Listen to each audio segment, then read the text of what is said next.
2019లో 2024లో రెండు మంచి యుఫోరియాతో రెండు ప్రభుత్వాలు కూడా ఏర్పడ్డాయి. 2019లో 151 సీట్లు, ఇంకా తిరుగులేదు, 30 సంవత్సరాలు మాదే రాజ్యం అన్నట్టుగా ఇష్టానుసారంగా మాట్లాడారు. 2024లో మళ్ళీ అలాంటి యుఫోరియాతోనే ఒక బలమైనటువంటి నిర్ణయం ఆంధ్రప్రదేశ్ రాష్ట్ర ప్రజలు తీసుకొని ఎన్డీఏ ప్రభుత్వాన్ని గెలిపించారు. అప్పుడు ఫస్ట్ 7 నెలలు, ఇప్పుడు 7 నెలలు మీరు కంపేర్ చేయండి. ఇప్పుడు 7 నెలల్లో మేము సాధించినటువంటి సక్సెస్ అంతా కూడా నేను చెప్పాను. కేంద్ర ప్రభుత్వం నుంచి వచ్చింది గానీ, లేకపోతే అదనంగా రాష్ట్రంలో తీసుకున్నటువంటి నిర్ణయాలు గానీ. కానీ అప్పుడు 7 నెలలు మీరు తీస్తే మొట్టమొదటి స్టార్ట్ చేసిందే డిస్ట్రక్షన్ తో స్టార్ట్ చేశాడు. ప్రజావేదికను కూల్చినటువంటి సందర్భం మనందరికీ కూడా గుర్తుంది. వచ్చిన వెంటనే ఇసుకను ఆపేశారు. ఇసుక నుంచి డబ్బులు ఎలా సంపాదించుకోవాలన్న ఆలోచనతో అప్పుడున్నటువంటి కన్స్ట్రక్షన్ ఇండస్ట్రీ, ముఖ్యంగా కన్స్ట్రక్షన్ ఇండస్ట్రీ మీద బతికే కూలీలందరికీ కూడా జీవితం లేకుండా ఆ రోజు ఎంతో మంది ఆత్మహత్యలు చేసుకునే పరిస్థితిగా అప్పుడు తీసుకొని వచ్చారు. పెన్షన్లు పెంచుతామన్నాడు. అప్పుడులో 1000 రూపాయలు పెంచుతామని చెప్పి 5 సంవత్సరాలు తీసుకొని 250 చేశారు. అదే హామీ మేము కూడా ఇచ్చాం. 1000 రూపాయలు పెంచుతామని చెప్పాం.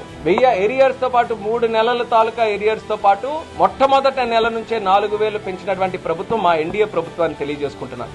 అప్పుడేమో లా అండ్ ఆర్డర్ ప్రాబ్లం, ప్రతిపక్షం బయటకు రావడానికి లేదు, ఎవరు పల్లెత్తి మాట అనడానికి లేదు ప్రభుత్వం మీద. ఈరోజు స్వేచ్ఛ ఉందా లేదా? ఈరోజు ప్రతిపక్షానికి అడగండి, ఇష్టం వచ్చినట్టు మాట్లాడుతున్నారు లేదా? వాళ్ళు కూడా ఎన్డీఏ ప్రభుత్వంకి ఎప్పుడు కూడా law and order is a priority, constitution is a priority, democracy is a priority.